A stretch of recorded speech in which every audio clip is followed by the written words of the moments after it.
انه من یشرک باللہ فقد حرم اللہ علیہ الجنہ، یقیناً وہ شخص جس نے شرک کر لیا، اللہ کا پارٹنر بنا دیا، اللہ کا شریک اور شاگرد ٹھہرا دیا، اللہ بھی سننے والا اور دوسرے لوگ بھی سننے والے، اللہ کی طرف دوسرے لوگ بھی پہنچنے والے، ہماری مرادوں کو پہنچا دینے والے۔ جو اللہ کرتا ہے وہ دوسرے بھی کرتے ہیں، اللہ کی بھی عبادت اور دوسروں کی بھی عبادت۔ انہو من یشرک باللہ، وہ شخص جو شرک کرے اللہ کے ساتھ میں، فقد حرم اللہ علیہ الجنہ، اللہ نے ایسے شخص پر جنت کو حرام کر دیا ہے۔ بتاؤ کہ جہنم میں جانے والے کون لوگ ہیں؟ بس مختصر، کیونکہ ٹائم کا اشارہ کیا گیا ہے بڑا مختصر سا۔ تو جہنم میں جو جہنم تیار کی گئی ہے وہ اللہ اور اس کے رسول، یوم آخرت، پرلے کے دن کا انکار کرنے والوں کے لیے تیار کی گئی۔ سب سے پہلے، اور یہ ایسے لوگ ہیں، بولا تمہیں استعمال نہیں کر رہا ہوں، شاید سمجھ گئے ہوں گے، انکار کرنے والے سمجھ گئے ہوں گے، بولا استعمال کرو تو لوگ چلتے ہیں تمہارے قرآن میں یہ لفظ استعمال کیا گیا ہے، حالانکہ بولا کوئی گالی ہے نہ کسی کے اپوزٹ ہے نہ کسی کے برخلاف ہے۔ کفار کا مطلب ہوتا ہے کہ جو آخرت کے دن کا انکار کرنے والا ہو، اللہ ایشور اور بھگوان کو ریلی طور پر، حقیقی طور پر نہ ماننے والا ہو، اس کو کہتے ہیں جو بھی کرے، میں کروں تو میں بھی وہی ہو جاؤں گا، دوسرا کرے تب بھی ہو جائے گا۔ اور اگر ایسا کرتا ہے تو اللہ رب العالمین نے اس کے لیے جہنم کو تیار کر رکھا۔ حضرت آدم علیہ السلام کو اللہ رب العالمین نے جنت کے اندر رکھا، حوا علیہ السلام کو جنت کے اندر رکھا، اللہ نے منع کر دیا فلا تقربا هذه الشجرة، اے آدم اور اے حوا تم دونوں اس درخت کے قریب مت جانا، لیکن وہ چلے گئے۔ جانے کے بعد اللہ نے نیچے اتار دیا، اور اتارنے کے بعد اللہ رب العالمین نے انہیں توبہ اور استغفار کرنے کا موقع دے دیا، لہذا انہوں نے دعا کی، اللہ رب العالمین کو منایا، ربنا ظلمنا انفسنا وان لم تغفر لنا وترحمنا لنكونن من الخاسرین۔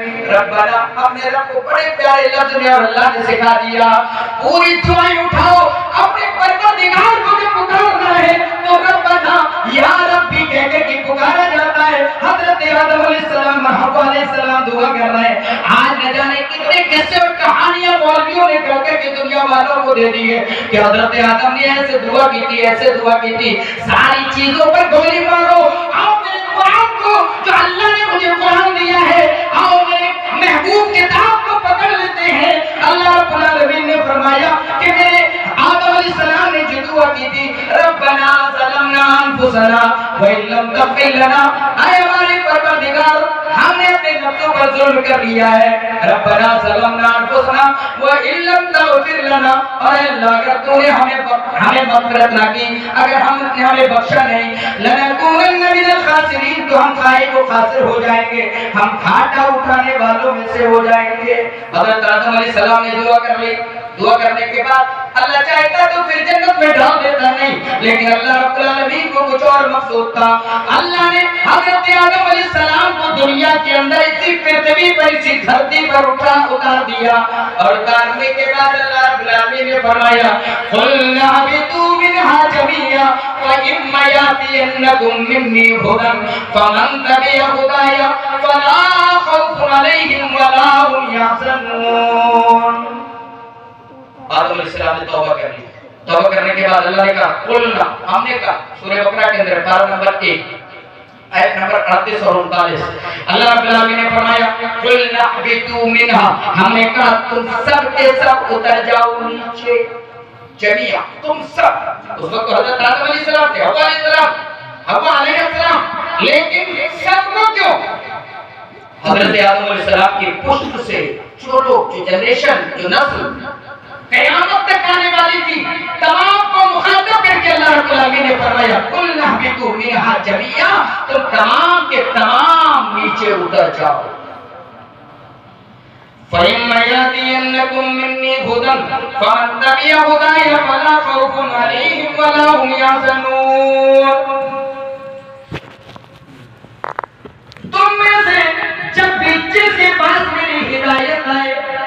میری رہنمائی آئے، بس جس نے اس رہنمائی اور اس سب مارگ کی پیروی کر لی، جو سیدھے راستے پر چلے گا، فلا خوف علیہم ولا هم یحزنون، اسے نہ کوئی خوف ہوگا، نہ اسے کوئی ڈر ہوگا، اور نہ وہ دنیا کے اندر غمزدہ ہوگا، اسے کوئی بھی دقت اور پریشانی نہیں ہوگی۔ ولا هم یحزنون، اللہ رب العالمین نے پہلے لوگوں کا تذکرہ کیا جو اللہ کی مانے گا اور دنیا کے اندر جو آئے گا اس کے بعد رسول بھیجے جائیں گے اللہ کی کتابیں رہنمائی کے لیے، سچے مارگ دکھانے کے لیے، سیدھا راستہ صراط مستقیم دکھانے کے لیے۔ اللہ رب العالمین نے فرمایا ہم تمہارے درمیان ہدایت کا راستہ بھیجیں گے، یعنی کتابوں کو بھیجیں گے، رسولوں کو بھیجیں گے، ان کے ذریعہ جنہیں بھی سیدھا راستہ مل جائے اور جس نے اس کی پیروی کی ان کے لیے کوئی خوف کا معاملہ نہیں ہوگا اور وہ کوئی غم کا معاملہ ان کے لیے نہیں ہوگا۔ یہ تمام مومنین کے لیے اللہ رب العالمین نے فرما دیا، اور جو مومن ہو جائے، جو متقی ہو جائے، کوئی اللہ کا ولی ہے، اور الا ان اولیاء اللہ لا خوف علیہم ولا هم یحزنون کا یہی مطلب ہے۔ چلو یہاں تک معاملہ ہو گیا، لیکن اگلی آیت میں اللہ نے فرمایا والذین کفروا وکذبوا بآیاتنا اولئک اصحاب النار هم فیہا خالدون، اور وہ لوگ جنہوں نے والذین کفروا، جنہوں نے کفر کیا، جنہوں نے انکار کیا، جنہوں نے اللہ کا انکار کیا، جنہوں نے رسولوں کا انکار کیا، کتابوں کا انکار کر دیا، قیامت کے دن کا انکار کر دیا، وَكَذَّبُوا بِآيَاتِنَا، اور جنہوں نے ہماری آیات کی تکذیب کی، ہماری آیات کو، ہماری نشانیوں کو، ہماری قدرتوں کو اور ہماری قرآنی آیات کی جن نے تکذیب کر دی، وَكَذَّبُوا بِآيَاتِنَا أُولَئِكَ أَصْحَابُ النَّارِ هُمْ فِيهَا خَالِدُونَ، یہی لوگ جہنم میں، آگ میں جانے والے ہیں اور اس کے اندر ہمیشہ ہمیشہ۔ تو کفر کرنے والے اور کفر کرنے والوں کا کوئی نام نہیں ہے، آپ ہی انکار کر بیٹھو۔ کتنے مسلمان ہیں، مسلمان ہو کر کے اگر تھوڑی تکلیف آ جائے، تھوڑی پریشانی آ جائے، ابھی ایک بابا ہے ان کا بیان سنا جا رہا تو سامنے والی عورت کہہ رہی ہے میرا ہار گم ہو گیا ہے، اگر ہار مل گیا مجھے ایشور کا زبان پر بڑا بلیو ہے، بڑا وشواس ہے، لیکن میرا شوہر کہہ رہا ہے اگر نہیں ملا تو میں انکار کر دوں گی، کوئی بھگوان نہیں۔ ہمارے مسلمانوں میں کتنے ایسے ہیں بہت تکلیف ہو گئی، بڑی آزمائش آ گئی، دقتیں آ گئی، بیماریاں گھر گھیرے ہوئی ہیں، آج فلاں کا ہاتھ ٹوٹ گیا، فلاں کا یہ ہو گیا، دعا کرنا ہے۔ باقاعدہ ہمارے یہاں دھوڑے ٹانے کے اندر ایک ایسا پکا سچا نمازی جو ہر وقت اذان ہونے سے 10 منٹ پہلے مسجد میں اپستھت اور حاضر رہا کرتا تھا، لیکن اس کی بیوی جب بیمار ہوئی دعائیں کرتا رہا اللہ میری بیوی کو صحت اور تندرستی دے دے، یہ دے دے، اللہ دوائیں چل رہی ہیں اس میں یہ کر دے، لیکن نتیجہ نتیجہ یہ پہنچا کہ ان کی بیوی کا دیہانت ہو گیا، وہ مر گئی، انتقال ہو گیا۔ لوگوں نے بتایا، بولے ان صاحب نے اتنا خطرناک جملہ کہا ہے، انہوں نے کہا کہ اگر اللہ ہوتا تو ہماری بات کو ضرور سنتا۔ اس کا مطلب اللہ کچھ نہیں ہے۔ بتائیے ایک مسلمان ہو کر کے اگر اس طریقے کی بات کہہ دے تو یہ کیا کفر نہیں ہے؟ کیا یہ انکار نہیں ہے؟ بڑا مسئلہ ہے۔ ایسے کتنے لوگوں پر دقتیں آتی ہیں، پریشانیاں آتی ہیں، آزمائش آتی ہے، وہ کفر جیسے کلمات اپنی زبان سے کہہ دیتے ہیں۔ میرے بھائیوں، اس لیے ہم جب بھی نماز پڑھتے ہیں یہ لفظ استعمال کرتے ہیں نا، اہدنا الصراط المستقیم، اے اللہ ہمیں سیدھا راستہ دکھا، سیدھے راستے پر چلا۔ نماز پڑھنے والا اور ایک مسلمان کو یہ کہے کہ میں اللہ کو مانتا ہوں، میں محمد رسول اللہ کو مانتا ہوں، یہ تو سیدھے راستے پر ہے۔ پھر ہدایت مانگنے کا کیا معاملہ ہے، یا سیدھا راستہ مانگنے کا کیا معاملہ ہے؟ اللہ کے نبی جناب محمد رسول اللہ بیٹھے ہوئے ہیں، ایک صحابی نے سوال کیا، اے امام کائنات پوری کچھ ایسے اعمال کی رہنمائی کر دیجیے میں جس کی بنا پر جنت میں چلا جاؤں۔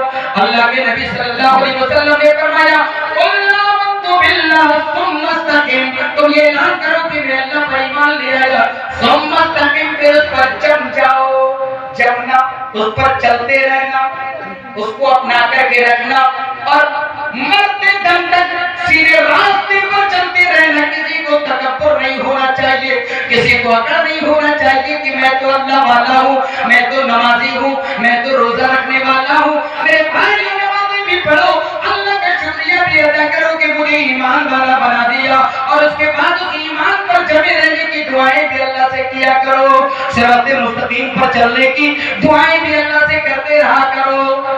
والذین کفروا وکذبوا بآیاتنا، وہ لوگ جنہوں نے کفر کیا، ہماری آیتوں کا انکار کیا یا ہماری آیتوں کو جھٹلا دیا، اولئک اصحاب النار هم فیہا خالدون، یہی لوگ جہنم میں جانے والے ہیں اور یہ اس کے اندر ہمیشہ ہمیشہ رہیں گے. چلیے آگے بڑھتے ہیں. شرک یہ بہت بڑا گناہ ہے اور بہت بڑا ظلم ہے. ایک آدمی مسلمان ہو کر کے بھی اگر شرک کرے تو ہمیشہ ہمیں جہنم میں رہے گا، گرچہ وہ نمازیں پڑھنے والا ہو، گرچہ وہ روزے رکھنے والا ہو، گرچہ چوراہوں پر لڑنے والا ہو کہ میں اللہ کے رسول کو جتنا مانتا ہوں تم نہیں مانتے ہو، لیکن اگر اس کی زندگی میں شرک پایا جاتا ہے تو اس کو جہنم میں جانے سے کوئی نہیں روک سکتا.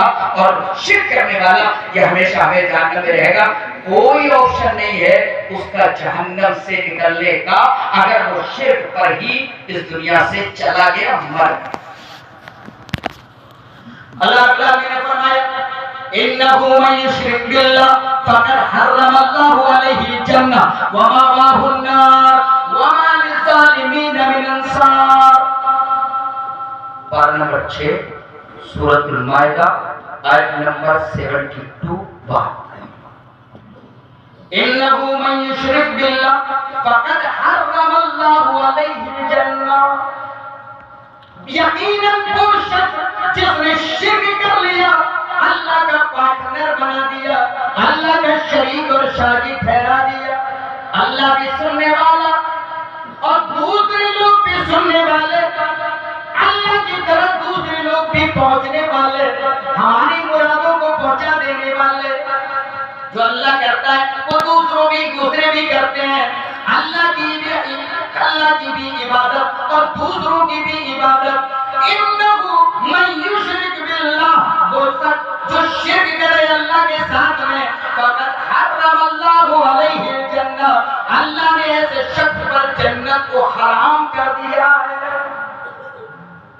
تھوڑی سمجھا کر لیں مسلمانوں کا شرک کہاں پایا جاتا؟ یہ تو اللہ والے ہیں. گئے بائک چلاتے ہوئے میرا جویا سے آگے پہنچے، کہیں بٹ رہے چنے خوبصورت حلوہ بٹ رہا اور بھوک لگی ہے، میرا جوان کہنے لگا روک تو دیکھ لیں ذرا کیا معاملہ ہے، مار دو گے کہ نہیں مارو گے؟ کون کون نہیں مارے گا ہاتھ اٹھا دو. سبھی، چلو میں سبھی کا ہاتھ مان لیتا ہوں، لیکن جو کھا لے گا وہ بھی تو بتاؤ. کھا جاتے ہو نا، شربت بٹ رہا، پیاس لگی ہے، یہ تو پوچھ لو بٹ کیسا رہا ہے. کھانے کی نوعیت بدل جاتی ہے. ہمارے یہاں کے لوگ تو مثالیں دیتے، یہ کھانا ہے، اس میں پانی ڈال دیا، اس میں سوجی ڈال دی، اس میں کاجو بادام ڈال دیے، اس میں مرکہ ڈال دیا، اس میں یہ ڈال دیا، وہ ڈال دیا. یہ حرام کیسے ہو گیا؟ لو بھائی، بکرا چھت پہ سے گر کے مر جائے کون کون کھا لے گا؟ کھا لو گے؟ گوشت کاٹو ویسے ہی تو نکلے گا. اگر مر جائے اپنی موت کھا لو گے؟ بھائی کیا فرق ہے، گوشت تو بنی جائے گا. تو اب اگر کوئی آدمی راستے میں لے کے حلوے، بتاسے، شربت، شیرینیاں اور مٹھائیاں بانٹ رہے ہیں، بلا پتے کے کھائے چلے جا رہے ہو، شرک نہیں ہے؟ اگر نہیں ہے تو ٹھیک ہے، پھر کوئی آدمی ایسی اچانک بانٹ رہا ہے کہ پیاسے جا رہے ہیں، چلو پلاؤ، کوئی دقت نہیں ہے، پی لو، لیکن پتہ کر لیا کرو آج بہت طریقے کے لوگ بانٹتے ہیں، سبیلے لگاتے ہیں، چائے اور نہ جانے کیا کیا. اور یہاں تک کہ بہت سارے لوگ تجارت کرنے کے لیے جاتے ہیں. اگر ان کی تجارت کا مسئلہ ہو جائے کہ ایک سال میں 1 لاکھ کا فائدہ ہو جائے گا تو غیر اللہ کے نام پر ناریل بھی چھوڑ دیں. شرک نہیں ہے. انه من یشرک باللہ فقد حرم اللہ علیہ الجنہ ومأواہ النار، جو شرک کرے گا وہ جہنم، اس پر جنت حرام کر دی جاتی ہے. ومأواہ النار، اور اس کا ٹھکانہ آگ ہے، جہنم ہے. وما للظالمین من انصار، اور گنہگاروں کے لیے، ظلم کرنے والوں کے لیے کوئی مددگار نہیں ہوگا. دنیا میں پھنسو گے، نہ جانے کتنے تمہارے بدھائیں اور امیل تمہارے پاس آئیں گے، اور تو اس کے پاس سے تمہیں چھڑا کر کے لے کر کے چلے آئیں گے، تمہارے دوست چلے جائیں گے، تمہارے آبا و اجداد، تمہارے گھر والے، تمہارے قریبی رشتے دار جا کر کے چھڑا کر کے لے آئیں گے، لیکن میرے بھائیوں کل قیامت کے دن اگر کوئی پکڑ لیا گیا تو کوئی بھی تمہارا مددگار نہیں ہوگا، نہ تمہاری ماں دنیا کے اندر تمہارے لیے اپنی جان کو نچھاور کرنے والی کل قیامت کے دن تمہارا ساتھ نہیں لے گی، تمہاری بیٹی، تمہارا بھائی، تمہارا لڑکا، تمہارا دوست، تمہارا قریبی، کوئی بھی تمہارا مددگار نہیں ہوگا، کوئی بھی تمہیں جہنم سے بچا نہیں پائے گا۔ اور شرکی کے تعلق سے ایک بات بتا دوں، اللہ رب العالمین نے انبیاء کو مخاطب کیا اور اپنے نبی کو بتایا کہ اس سے پہلے بھی سارے انبیاء کے پاس یہ وحی کی گئی کیا وَلَقَدْ أُوحِيَ إِلَيْكَ، اے اللہ کے نبی جو وحی آپ کی طرف کی گئی ہے، آپ سے پہلے لوگوں کی طرف بھی یہی وحی کی گئی کہ کیا لَإِنْ أَشْرَكْتَ لَيَحْبَطَنَّ عَمَلُكَ،